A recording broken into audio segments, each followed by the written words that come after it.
Hello. Welcome.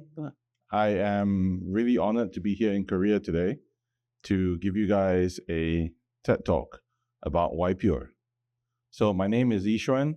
I run the pre-sales team for, or rather, the pre-sales specialist team for APJ, and it constitutes a combination of product specialists as well as technology specialists in the areas that our customers really care about, such as AI, analytics, data protection, etc., etc.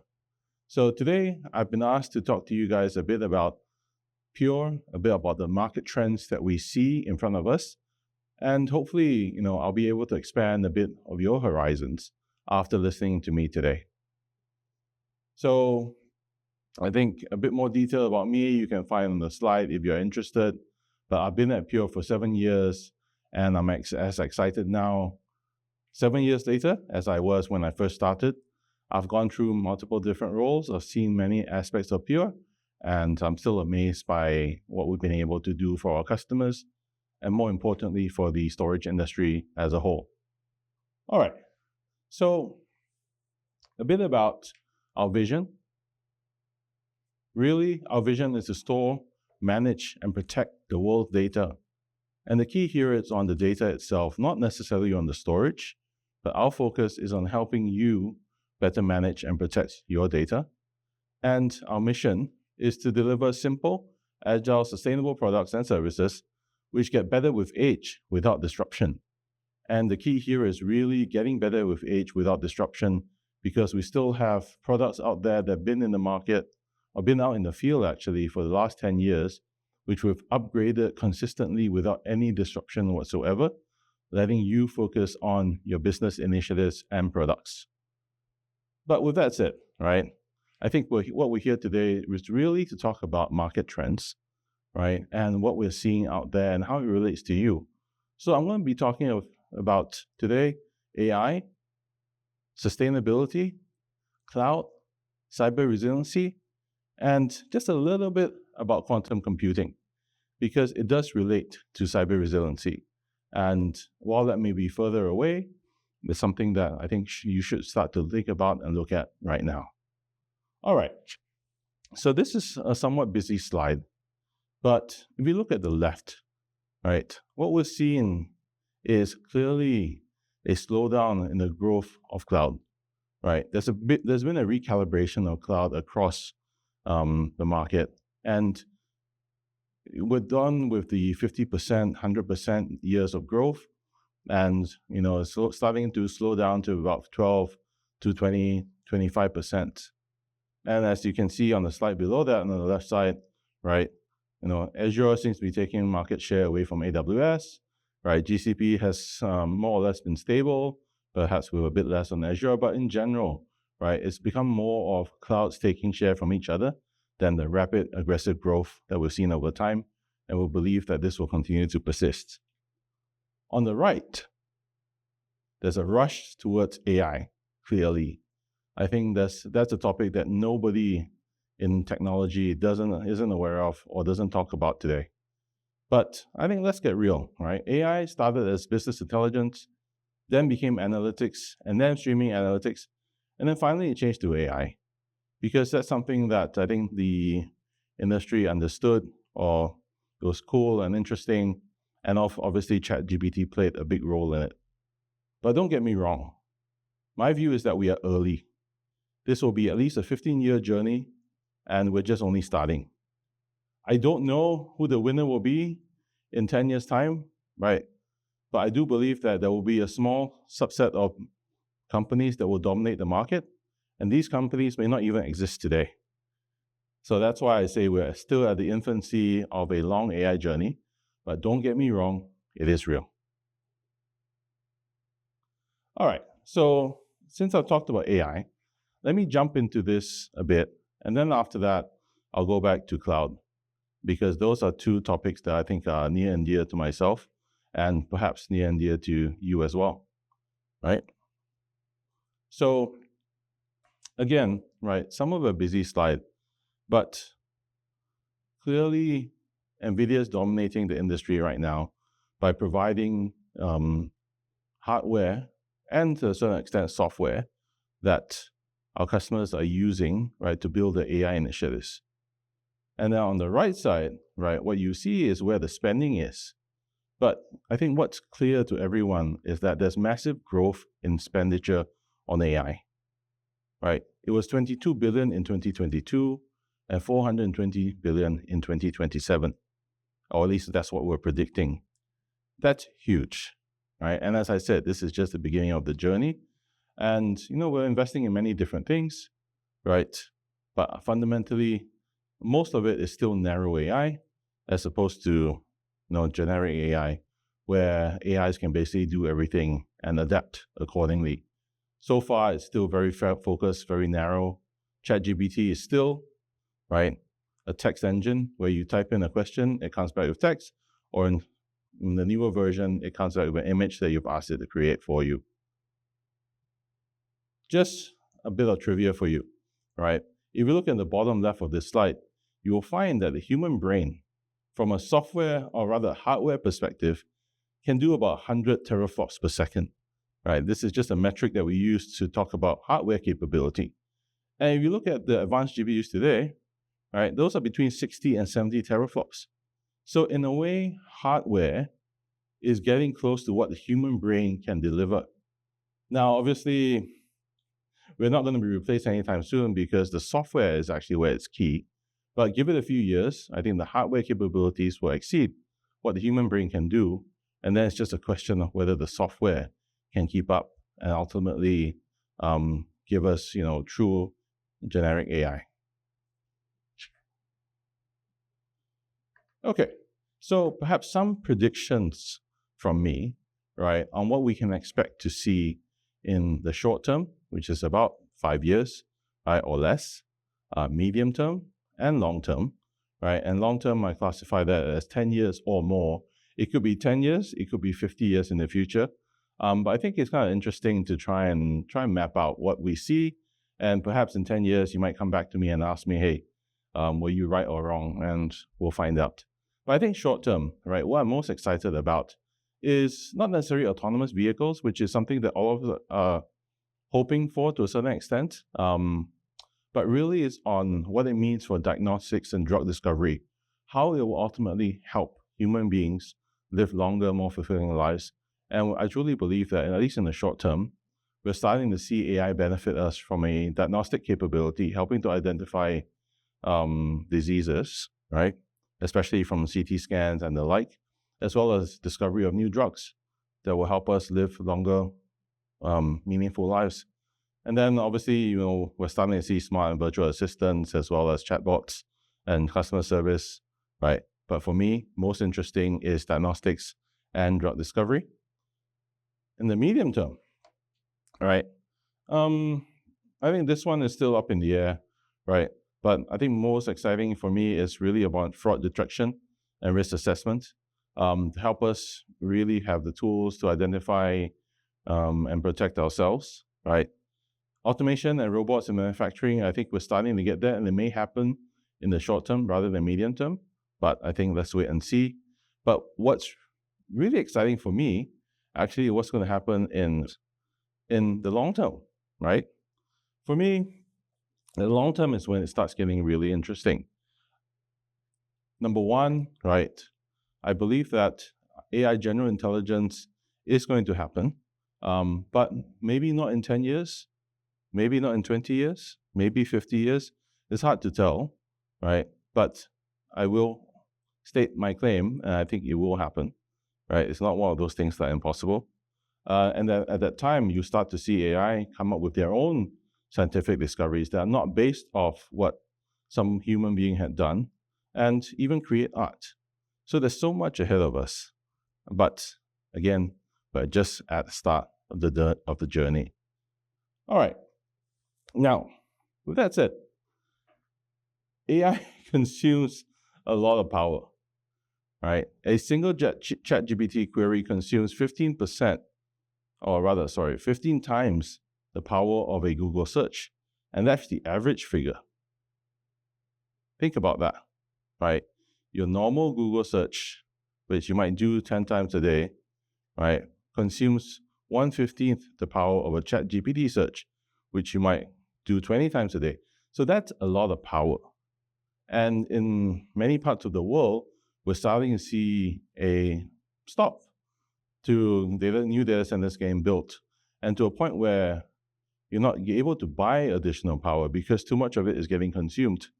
I think the stats are in the US, 10% of all power is going to data centers right now. And Singapore, where I'm from, is closer to 7%. Now, this 7% could be used by human beings in their day-to-day work. So sustainability starts to become key when we start to look into expanding AI. And therefore, it's very important for you, right, to really keep that front of mind, because it's no longer a nice to have anymore.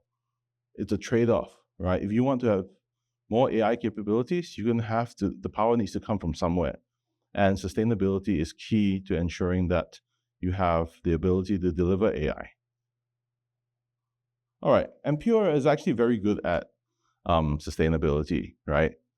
The systems that we built from ground zero, from day one, right, are designed for energy efficiency.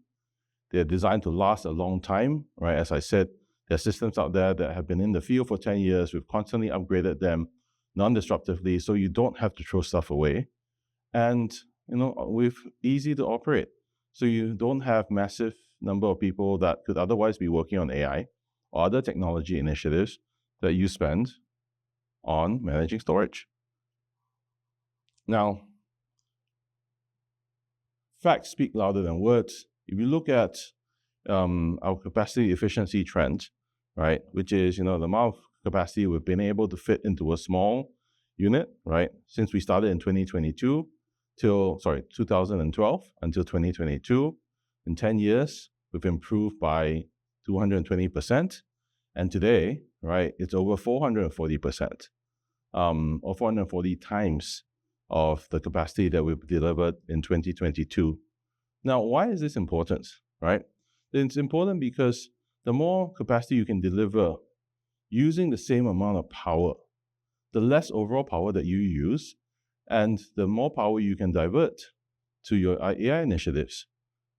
You can see here, even when we compare ourselves, right, when Pure Direct Flash with a standard SSD environment, they don't even talk about disk, but when we compare ourselves against SSDs, we're still 2 times better. And as you can see, the graph is exponential, right? We are continuing to innovate, and the denser we get, the more terabytes per watt we can deliver, and therefore help you save power.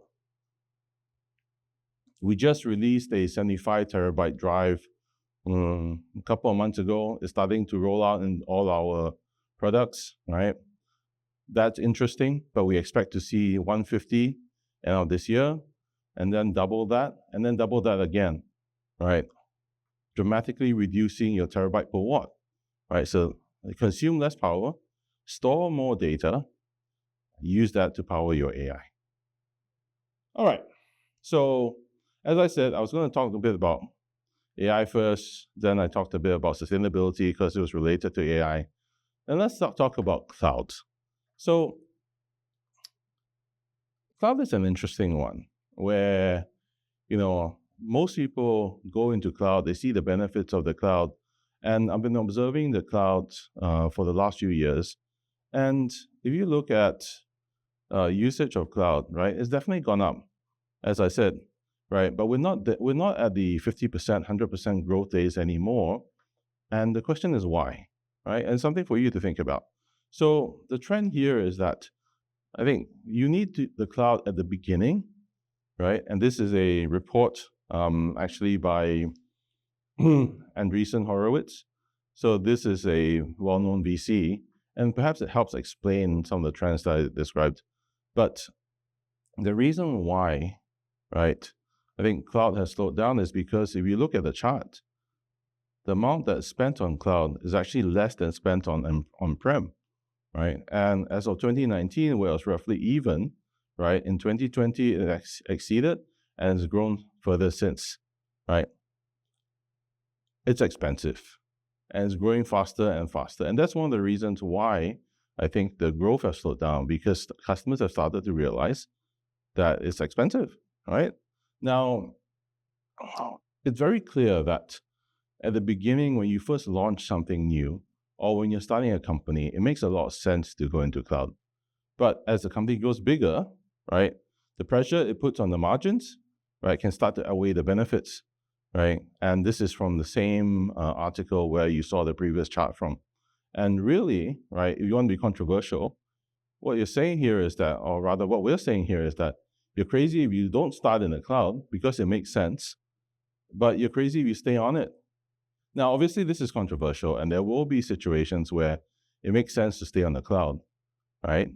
But I think all of us really need to consider for our businesses how much of it stays in the cloud and how much of it you bring on-prem.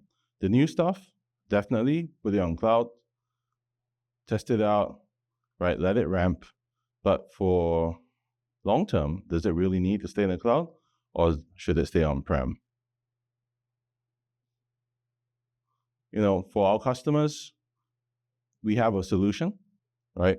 We call it Pure Fusion, and it allows you to provide a hybrid cloud type of environment for your business, where you get the flexibility of cloud, you get the ease of use and operation of cloud, but it's on-prem and it's running off our application platforms, right? Or rather our storage platforms, whether it's FlashArray, FlashBlade, right? It allows you to seamlessly manage data across, right? Expand, move, things that you expect from the cloud, but actually on-prem. All right.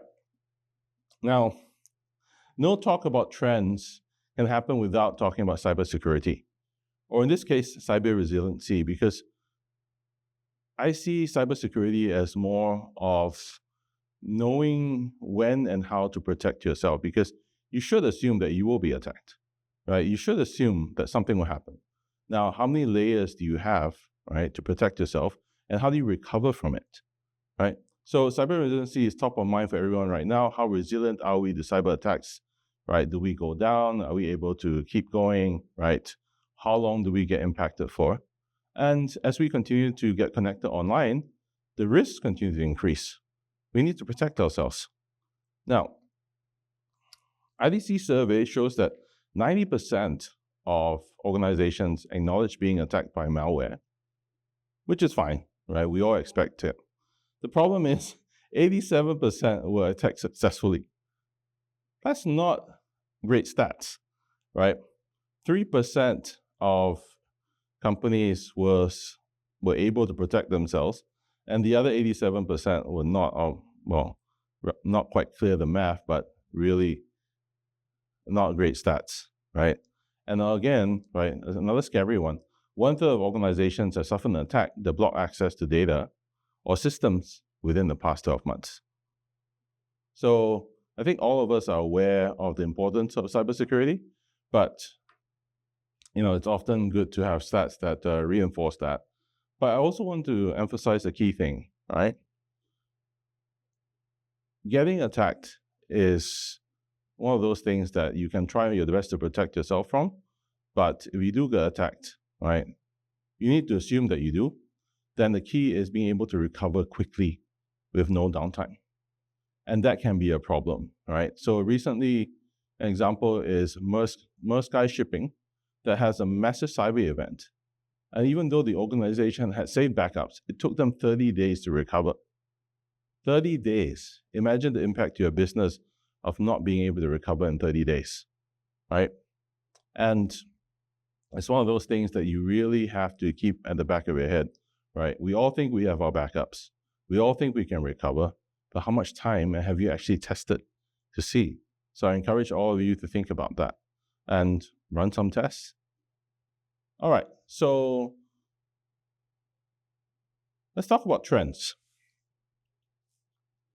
Again, I break this up into short-term, medium-term, and long-term. Number one, I think in the short term, there's definitely going to increase awareness, right? Ransomware mitigation is clearly in play right now. Quite a few organizations are getting hit, and as with security, you don't do anything until something goes wrong, and when you do, right, budgets start to flow, right? And I think more and more government standards are coming out to ensure that there are measures in place to protect yourselves. So I think this is quite predictable. But I think where it gets interesting is really in the medium term and the long term. And from a medium perspective, right, I think cybersecurity will start to become intrinsic into everything that we do. It'll start becoming intrinsic into the platforms and the solutions that we use. And it will become, as the word suggests, intrinsic.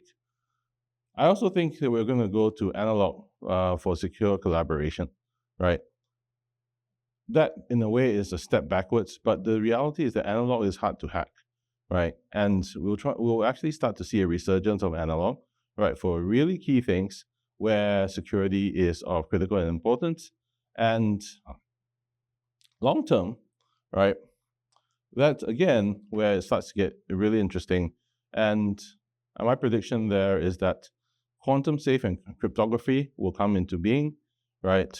I think we're already looking at that right now due to the threat that quantum computing is posing to ciphers and encryption algorithms, right? But it'll take a while. But eventually, quantum safe cryptography will come into being.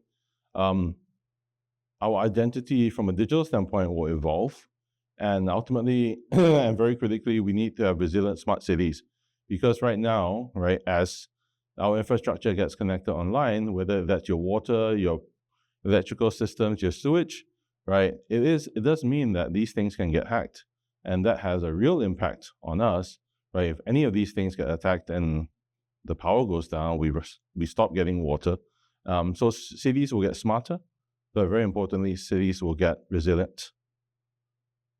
All right. Quantum computing is one of those things that most people will have heard of and most people don't understand.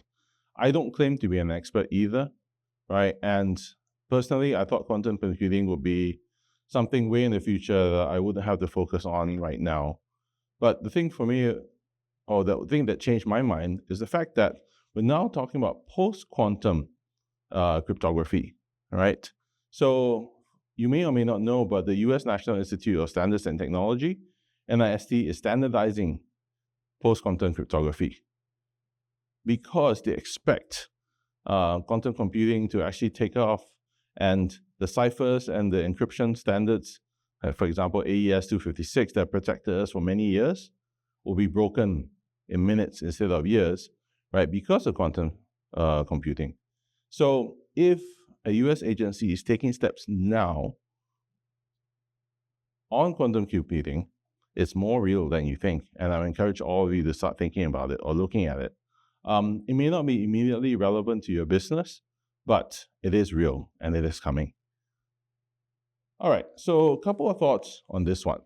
From a short term, I think quantum computing will continue to evolve, right? We'll start to get better hardware, quantum computing hardware, still really, really early days, even earlier than AI, right? And we'll start to see an ecosystem with tools, software, and services.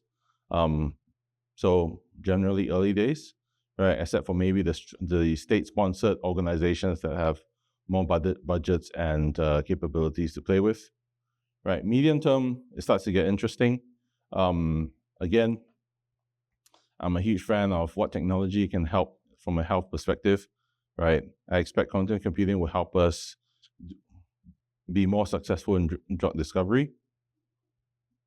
Finance and logistics will get impacted as well. But again, I think drug discovery will benefit from the advances in quantum computing.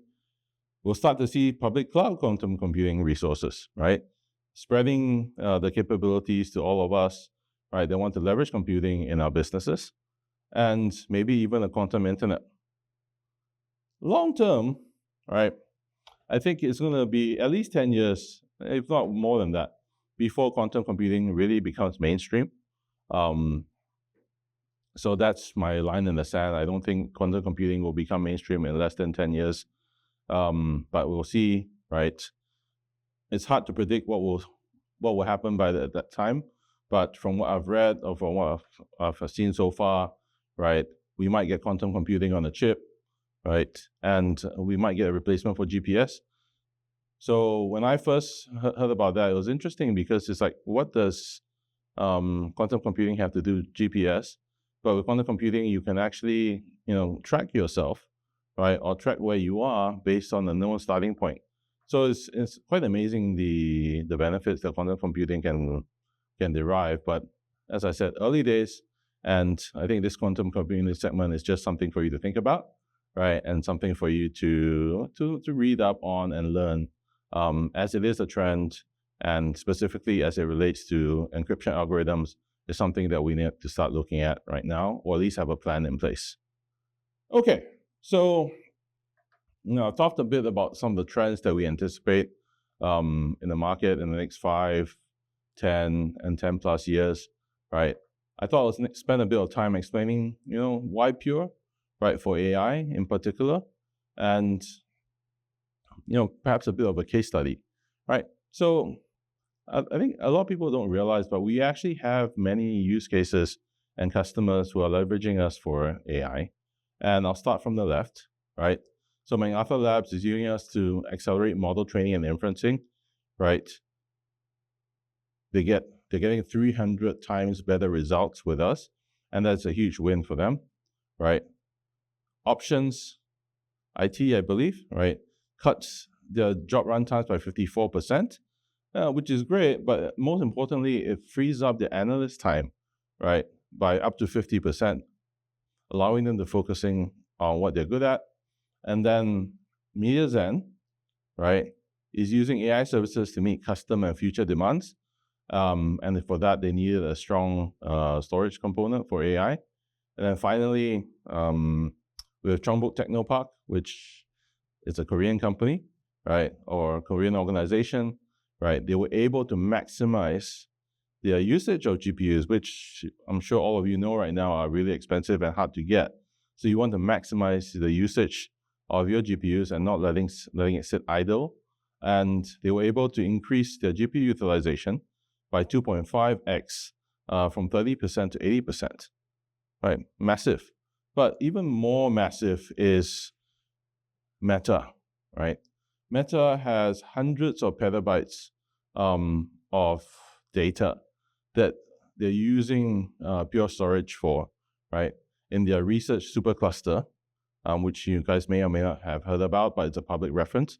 We encourage all of you to take a look, right? But they're leveraging Pure for that, and that's probably one of the biggest AI setups right now, and they're leveraging Pure for multiple hundreds of petabytes to help them increase their performance, scale, footprint, reliability, and security, right? For them, it was very important to have small systems because they had limitations on rack space, and it was very important to have low power, right? Because like I said earlier, power is a big deal when it comes to AI, and we were able to help with that among all the other benefits. Okay, so that was the Meta use case, and that was a huge use case for us. But I think more importantly, a great example of how, Pure products can benefit big AI use cases. And not everyone needs to be that big, but it's amazing to see how much we can scale. Now, the second use case or case study I want to share with you guys is a ransomware rapid recovery use case.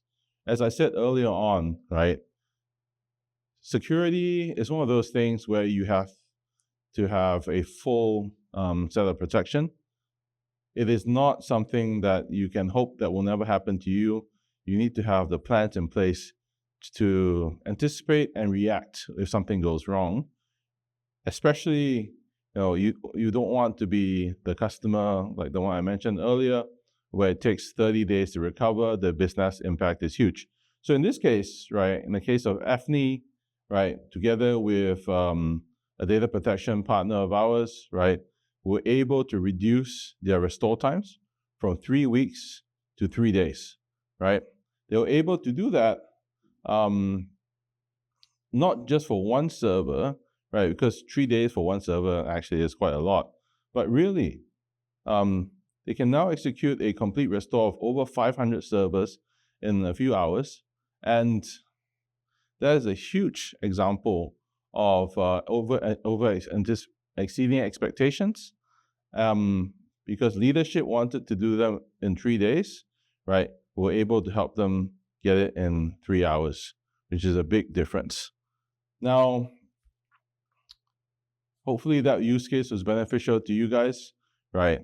If you guys have an environment where you think you're protected, but you've never tested your restore, I think you should do it now, right? It's important that you have your backups, but it's even more important that you test your restore environment so that if something goes wrong, right, you know how long it's going to take to actually recover. All right, so that concludes some of my sharing for today. I hope you found it useful. It was one of those things where, I like to share. It allows me to try different ideas and share some of my thoughts with you. And perhaps in 10 years' time, you can come back to me and say, hey, Yi Shuen, your predictions were right. Or you can say, hey, Yi Shuen, your predictions were wrong. But I think regardless, those areas where we talked about are critical for your business success. And I would encourage all of you to invest the time to actually take a look, see how the future pans out, and leverage the technologies for your businesses today. All right, that's all from Korea then. Thank you very much.